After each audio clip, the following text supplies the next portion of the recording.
atmosphere like a skeletal moon, its hull patchwork with centuries of repairs and war-borne scars. Inside the grand chamber, beneath the station's fractured dome, 10 alien generals from 7 different species convened around a long, low-slung table of dark alloy. Each sat in strained silence, their posture stiff with unease, their armor scuffed with recent memory. Only the soft hum of the station's life support systems filled the silence until General Korvac of the Zyrelian Dominion slammed a 3-clawed hand against the table. "We have lost 3 regiments in 36 hours, he growled, his voice like gravel dragged through oil. "No enemy engagement, no planetary anomalies, no survivors." The others shifted. Admiral Sither of the Valari blinked her lidless eyes. Scouts were deployed. All telemetry ceased precisely 3 minutes after contact. "We found only residue, thermal echoes, and charred biomass. This is not natural." There was an unspoken agreement in the air. Someone or something was hunting them, and not as part of any declared offensive. General Trakash, a massive saurian with ceremonial bone rings braided into his crest, exhaled slowly. "This world is cursed. I recommend full orbital sterilization." "We cannot," barked the Rythian strategos. His neural tendrils twitched as he processed a fresh stream of data from his implants. "The Kolar Accord prohibits orbital strikes within proximity of known archaeological zones. There are artifacts here, precious, irreplaceable. Then we die with our morality intact?" Korvac spat. "No," said Admiral Sither. "We declare a no-fire zone. Immediate cessation of all offensive action. A planetary ceasefire. We regroup, investigate, and stabilize." The vote passed 5-4. 1 abstained. The order was relayed through encrypted channels to every station, outpost, and patrol within a 200-kilometer radius. A silent cordon descended across the world like a lid over a boiling pot. Weapons powered down. Drones returned to their bays. Engines cooled. And far below, in the dense ruins of a pre-Confederation city half swallowed by jungle, a human watched the columns go dark. Kane Riker crouched beneath a collapsed ferrocrete beam, the rebreather hissing faintly beneath his helmet. His armor was a hybrid of Terran and alien salvage, camouflaged with mud and synth-weave to make him nearly invisible in low-light scans. He'd been listening for hours, static, then the coded cadence of alien military chatter. Now, silence. They had pulled back. That was their mistake. He tapped the side of his helmet, switching frequencies. Scanning, confirming. Nothing but the ambient moan of wind slipping through twisted metal and the occasional shriek of native fauna. No drones, no patrols. Just the ghost of a war that hadn't ended so much as paused. They thought he was dead. His drop pod had scattered 3 clicks east, crashed and burning. No recovery team. No signal. He'd buried the beacon himself. Let the war forget him. And in that forgetting, he became free. Kane moved like a shadow across the rubble, bypassing exposed routes, stepping only on stone that didn't shift or groan beneath his weight. The ruins offered countless hiding spots, but he didn't need to hide. Not yet. He was a predator, not prey. A week ago, he'd watched the Krlik's execution squad torch a human medical outpost. Non-combatants, nurses, wounded soldiers. They burned them alive, laughing in that rasping hiss of theirs. He'd counted 17 screams before silence took over. He hadn't slept since. The coalition believed in rules. Ceasefires. Negotiation. But humanity had learned the hard way that in this war, mercy was a luxury and trust was suicide. Kane no longer took orders. He had a mission, and it wasn't peace. A flicker of movement above. His eyes narrowed. A Zyrelian scout drone. Not military issue, private, likely sent without sanction. Curious little contraptions, all optic and no defense. He raised his rifle slowly, then stopped. No, let them watch. Let them see. He left the drone intact and slipped deeper into the city, past shattered statues and collapsed towers, past the rusted hull of an alien skiff half-eaten by the roots of towering trees. He found a clearing ringed with bones, human and alien alike, and set to work. Symbols drawn in ash. A flare grenade rigged to detonate without sound, illuminating only infrared. He left it under a pile of broken helmets. A message in blood and light. You declared silence. I did not. Back in the orbital station, panic spread in whispers. Another outpost had gone dark. This time, no signs of struggle, just a faint imprint of a Terran combat boot in the ash. Larger than average. Custom tread. A name carved into a shard of enemy armor, wedged into the wall. Riker. The name hit like a plasma bolt. Admiral Sither stared at the data, her dark skin flushed with bioluminescent shock. That's not possible. He was confirmed lost. General Korvac's mandibles clicked in agitation. No body. No signal. No certainty. Trakash hissed. You know what this means. The humans sent him. They knew the ceasefire was coming. This is manipulation. No, Sither said slowly. They didn't send him. They lost him. And now he hunts on his own. There was silence again, deeper and more fragile than before. They had declared a no-fire zone to buy time, to protect their wounded pride and reshuffle a failing strategy. But in doing so, they had given one man a gift no soldier should ever receive: total freedom in enemy territory. The hunt had begun before the Council even opened their mouths. And Kane Riker was just getting started. The jungle held its breath. Kane moved through the underbrush without sound, the thick canopy above filtering the midday sun into dim shafts of gold and green. His boots touched ground lightly, each step measured, each motion deliberate. His suit adapted to surrounding light, shifting hues, blending him into the broken wilderness that had consumed the city's edge. He was a whisper among ruins, a rumor in the leaves. Ahead, a thin column of heat rippled in his visor's thermal overlay, a scout unit. 5 figures, Kraliks by their heat signatures. Not military grade, but not amateurs either. Likely a private detachment sent without official sanction, meant to sidestep the ceasefire's restrictions. They moved with the clumsy overconfidence of soldiers and used the true resistance. Weapons holstered loosely, eyes scanning the wrong angles. They were searching, but not for him. Not really. They thought he was a ghost. They didn't believe in ghosts until it was too late. He crouched, unslung the rifle from his back, and watched them for a minute longer. They set up a small relay beside a broken statue, chittering softly in their native tongue.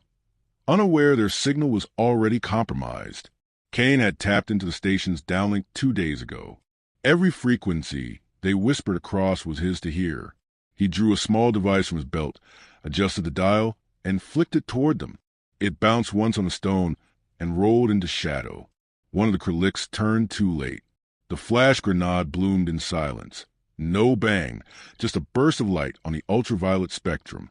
The Kraliks screamed, clutched at their sensory implants. Kane moved. In 4 seconds he was among them, knife drawn. The first went down with a slice to the neck. The second tried to raise his weapon. Too slow.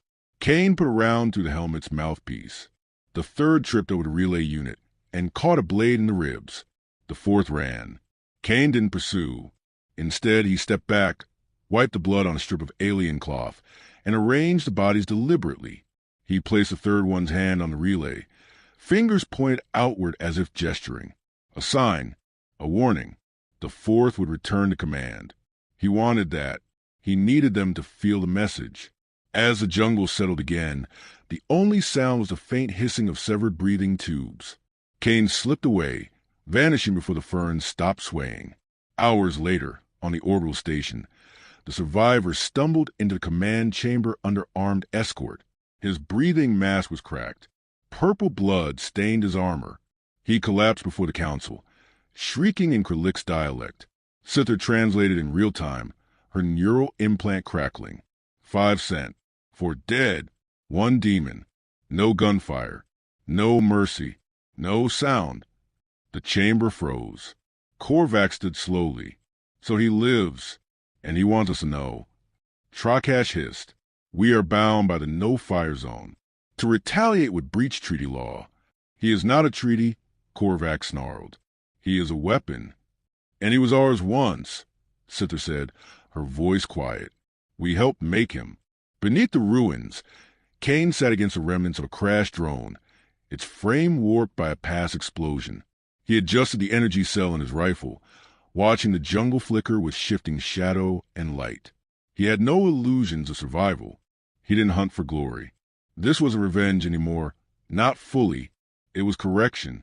These creatures, these arrogant generals and self-anointed rulers, thought they could sign peace and blood and call it balance. They thought silence equaled control. But silence was his territory. The next 2 nights, he hit 3 more targets. Always small, always precise. Patrols that thought themselves hidden. Communication relays protected by terrain. A lightly guarded landing platform for low-tier diplomats. He didn't kill everyone. Not always. That wasn't the point. He left traces, crafted patterns, let fear do most of the killing for him. A sound transmitted through a fallen visor. A string of glyphs burned into armor. A severed power core pulsing dimly, like a beating heart. The alien forces began to fracture. Minor ranks refused to deploy. Some generals quietly evacuated personnel. Others denied the events altogether, claiming internal sabotage or environmental failure. They were wrong, but that was good. Cain needed them divided. Fear was better than fury. It clouded judgment, softened response. Still, a few began to catch on. One message intercepted from a secure Rythian channel read, "Hunter operates alone. Unconfirmed reactivation of Terran Black Operative. Full classification required. Codename, Dead Signal." Cain smiled beneath his helmet when he saw that. He was known again. From the cliffs beyond the city ruins, he watched the alien skiffs pulse and retreat, rising like insects toward the orbiting station. He didn't follow. Not yet. His task wasn't complete. There were still nests to clear, leaders to rattle. The no-fire zone had given him a silent battleground, and he had mastered its language. The hunt had rhythm now. He moved through it like music, a symphony of angles and shadows, and calculated destruction. Each encounter orchestrated to drive a single, perfect truth into his enemies' minds. Peace cannot be declared while justice is denied.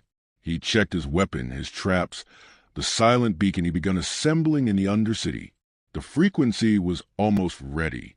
He would send his message soon, but not with words.